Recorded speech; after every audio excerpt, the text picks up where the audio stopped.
Alright, new chapter time, new stuff to really go over. Alderaan is awake, he's fully energized. Actually, now his design, he's got like around, now right around his dragon mouth, he now has this it's really thick, like jagged wood-like fangs. I actually really think that just looks neat aesthetically. But he is now ready to go out, he's ready to rampage. The biggest dragon in the history of the series is, well, he's ready to just absolutely get his fight. He's been sitting around for, what, like 25 chapters, 24 chapters, just being a big sleepy guy, but now it is time to do battle. This absolute behemoth is ready. So, the chapter, we get mostly like a, kind of like a setup and layout chapter, because like the last one was mostly like a flex. We had a big flex of what was going on with Alderaan, obviously just him shouting, cleared out these clouds, and split mountains. And then we were given the reveal of Celine's character. We already knew she existed, but we didn't have her appearance. And we got a little bit of hint of whatever she's doing, whatever she's planning in regards to like making the world, a worse place. So in comparison, the moon looks more magnificent, looks more, just absolutely like luminescent. I don't know, glowing. That's just the beauty of the moon, rather. Meanwhile, now Alderaan is going to do his thing, and the characters are going to have to go against him. Obviously, they got one last loose end they kind of got to tie in, but my question when it came down to it is going to be what the future is for this character, because when Wendy goes to use her separation enchantment on the White Witch doesn't seem to resist much. She gets separated and split, and you have her outside of her body, well, outside of Toka and in her normal body, and then Toka the cat free. So now I'm wondering where exactly is like her character gonna go, because she's a little bit weird, because with Zareth, like we had Zareth's whole character, he was like the big bad guy all set up, and then throughout Alvarez, and then the only person actor being Acnologia. But with her, there's a lot of characters really that you can kind of see in that same position, any of the dragon gods, and potentially LF's area. So we're not 100% too sure exactly if she's going to end up staying like a big bad guy. Is she going to kind of join forces temporarily to go up against Celine? How exactly is she going to work? Is she going to end up like, giving information about who she is, her backstory, and then, escapes and then goes back to being a villain, and then maybe we find out more about Rebellious, like her own group? Maybe she'll go back to them after this point, like pissed off that she was tricked and stuff, to build up whatever her main goal is.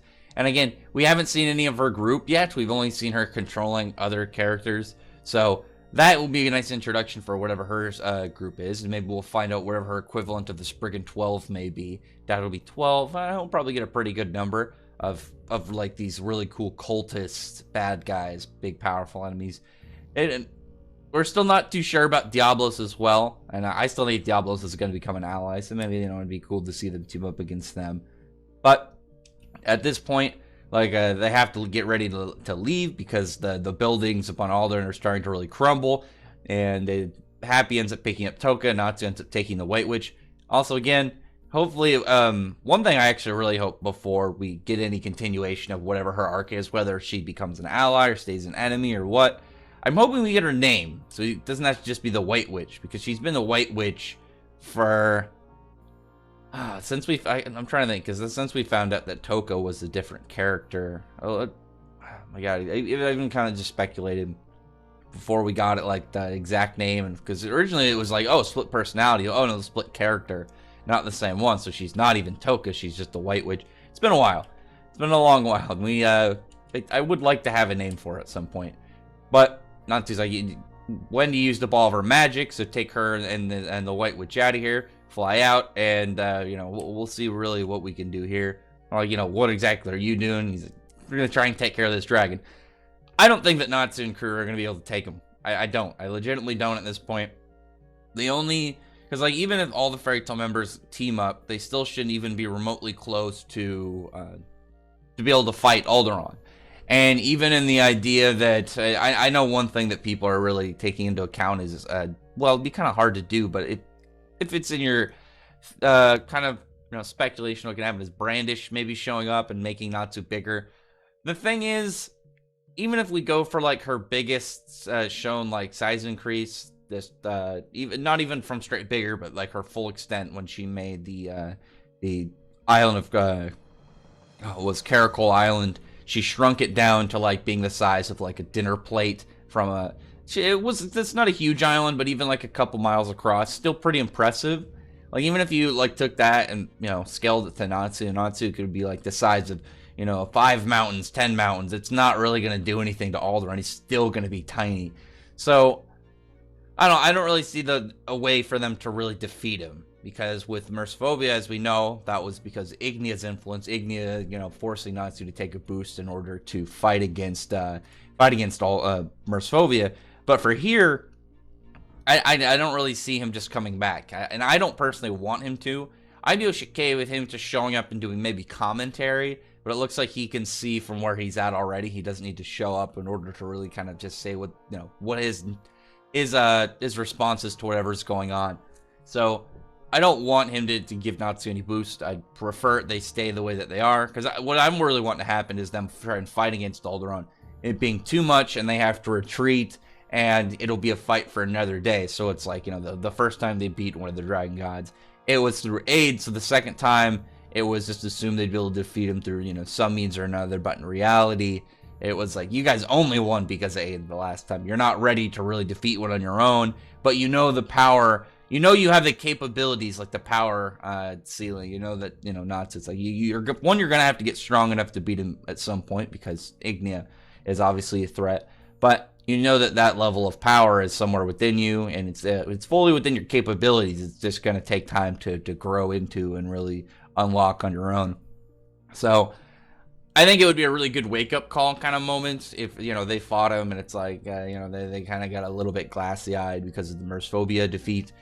But here they have to just pull back, and then we end up getting to the next dragon god, really kind of just having Alderaan be a big worldly threat up until that point. But like I said, when we, I don't remember if I mentioned this a little earlier, but one thing that we don't get like a ton of within Fairy Tail is like there's a whole bunch of countries that we know we haven't explored, and obviously we've got like other continents like Electasia. We got like the stuff from Albereth or Alvarez, depending on the translation you pick, but we didn't get a whole lot of like locations there. We ended up obviously getting the stuff with our Empire and their the Brigand 12 and Zerif and stuff. But most of like the time, like Fairy Tail will do a setting in one land, and then that's gonna be really the main focus. And it could be in this one chunk of a country or something, but they generally don't show it generally doesn't do a whole lot of exploration of like the structure of wherever they're at a whole lot of places. And so it was really surprising to see the Magic Council of Gilteam to show up. I thought that was really cool, just to have a little bit of extra, because I was like, okay, we'll get the dragon gods and the towns in between and their own kind of cults. I didn't think we'd get something like their Magic Council, which is really neat. They have this group Mir, which is like Russian for peace.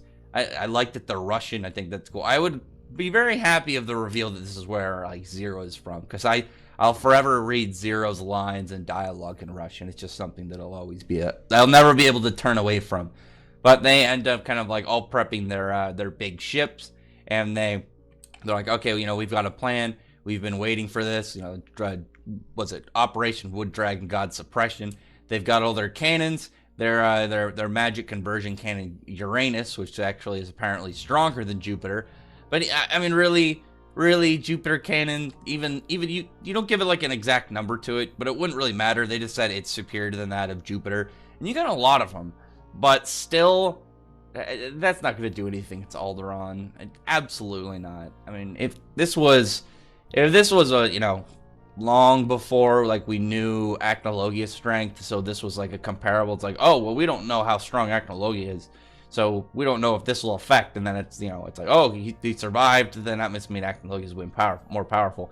But we know how powerful Acnologia is, and we know the dragon gods are comparable to him. So anybody who saw this scene, it's just like, these guys are gonna get slaughtered. They're gonna get absolutely mauled. And I do like the whole like scene of them in this big open space going against Alderaan. And obviously none of their attacks do anything. I mean, he's not only absurdly powerful as a dragon god, as one of the 5 dragon gods, but he's also a dragon, so magic is not really going to be that effective on him. And since this happened, far away seemingly from, the Dragon King Festival, the war where an Aknologu was slaughtering dragons, these guys probably don't have dragon slaying magic, so they probably aren't aware of you have to have something with the power of a dragon in order to hurt a dragon to bypass their whole dragon scales and immunity to magics. But they just start getting these big trees that are skewering their ships just one after another. Alderaan's shout just causes them to just spike up out of the ground, blow up these ships, and completely destroy them. So I am wondering, out of the fact that we got their own council, I don't assume that their characters will be if we get their version of the Wizard Saints.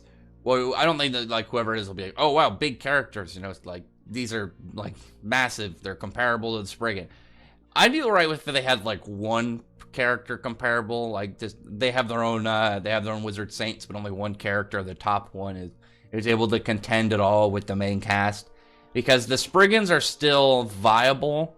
Obviously, they're not they're not way up there. They should still be at a point where Natsu and Co. If one of them went up against them, they'd be able to contend with them.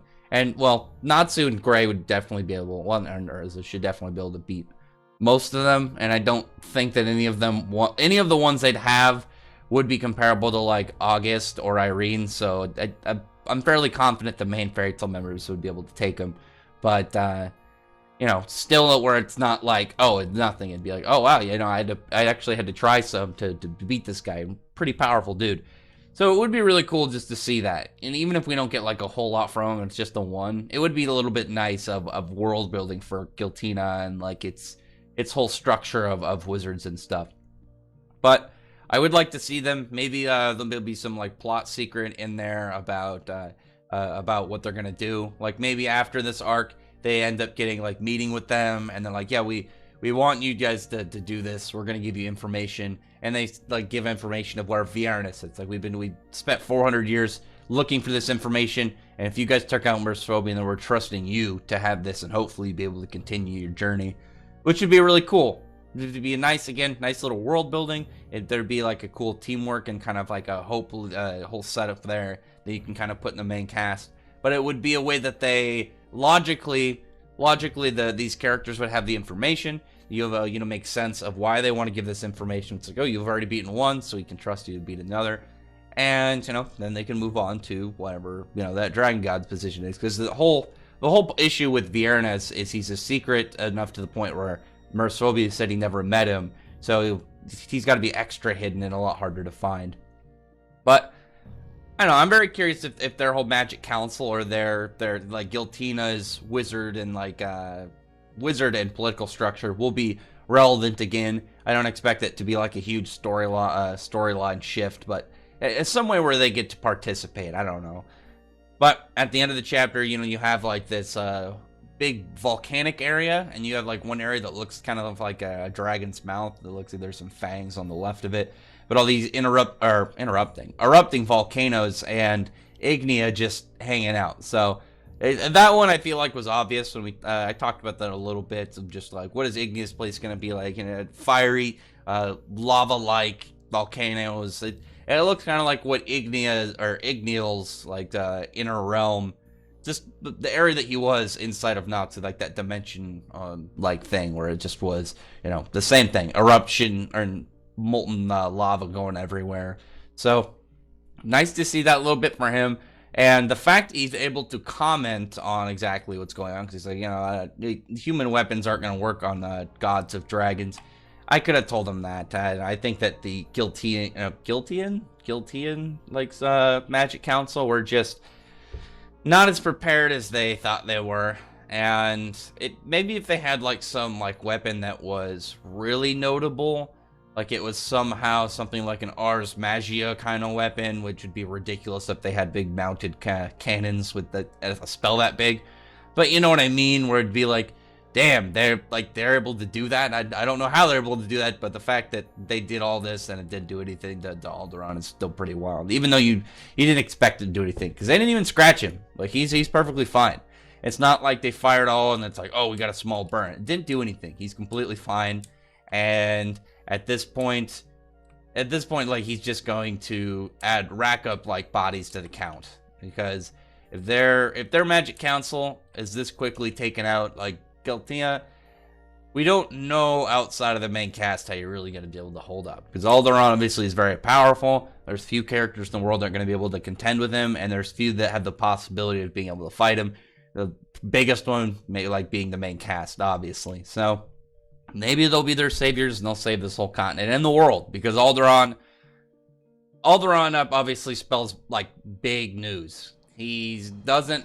The one thing about him so far that it doesn't look like it's going to be conforming to a lot of other dragons is he doesn't look like he's going to keep quiet, because they don't have to anymore. The one thing I really love about the series is you can feel the weight of Acnologia and Zareth's characters even after the fact they died, because they just have such a presence that them gone affects the story.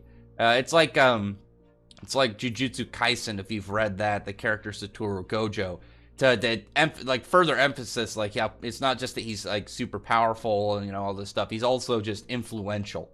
Like he was keeping people from, keeping villains from committing like heinous crimes and stuff, just knowing that he's out there and, knowing what he's capable of. It made them more nervous. Kind of, something like Batman, where, the character will see the bat symbol and they're like, nope, not risking it. But something like that, like with, where Zareth and Acnologia are gone, so you have all these characters who it's like, oh, they're really powerful. They've been so powerful this whole time. Why haven't they been doing stuff? They've just been obviously cautious about these other characters. So we're able to see like these other big people that are, I don't want to say put in their place, but really just kind of shaken up by these, that the world's status was only kept by the existence of these guys, and with them gone, they don't have to obey by those those cautious laws anymore. And Alderaan can just rampage. He can absolutely just go crazy. Doesn't like none of the dragon gods look like they're gonna want to stop him. Doesn't look like they even care to stop him.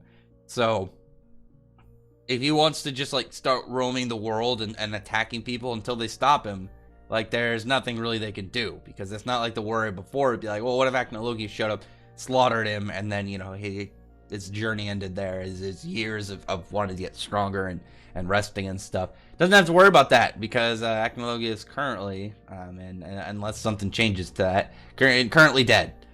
So rampaging Alderaan, and again, I don't think they're gonna beat him. I think they're gonna fight him. They're gonna try. He's gonna flex too heavy on them. The dude just massive. I'm waiting still to see his breath attack.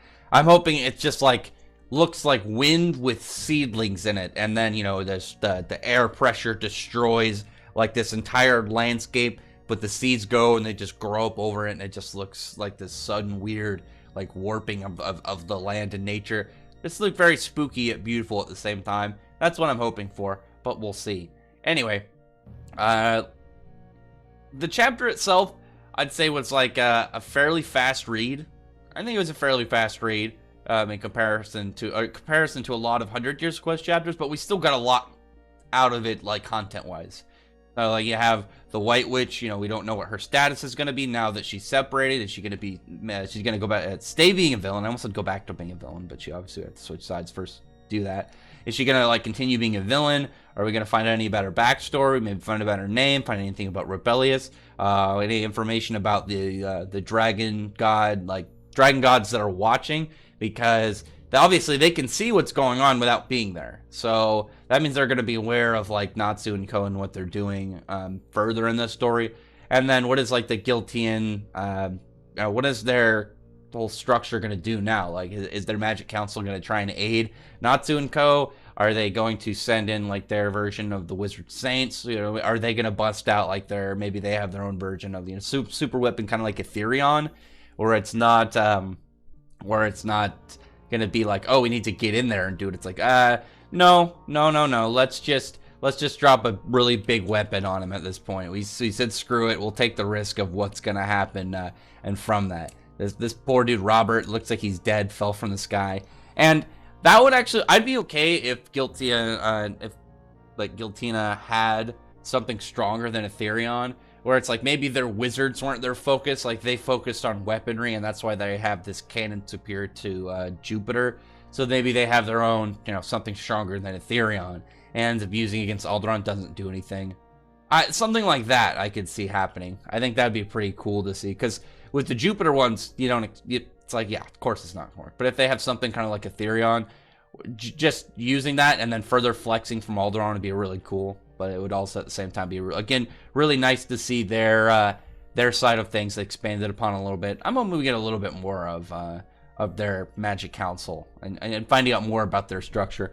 So, other than that, comment below. Tell me your thoughts are about this. I really like just some of the panels of Alderaan. I think that was my favorite part about the chapter. Like, the flex was cool, but it's one of those things that I saw necessary, but I wasn't really surprised by the outcome. But some of the panels are just really cool with, like, Alderaan. You saw, like, just overhead, all his cities and his trees, like the big inferno going off of his horns, all the lasers shooting him, to him just shouting and taking out all these guys with these tree spikes. Pretty intense stuff. Very hyped for this next one, and stuff to really talk about until this unfortunate 2-week wait goes away and we get the next chapter. So until then, I'd really appreciate you comment below. Tell me your thoughts about this chapter. Thumbs up the video, but from the like button and the subscribe button, and check out my other videos. But that, appreciate it as always, subscribe. I thank you all for listening. Bye.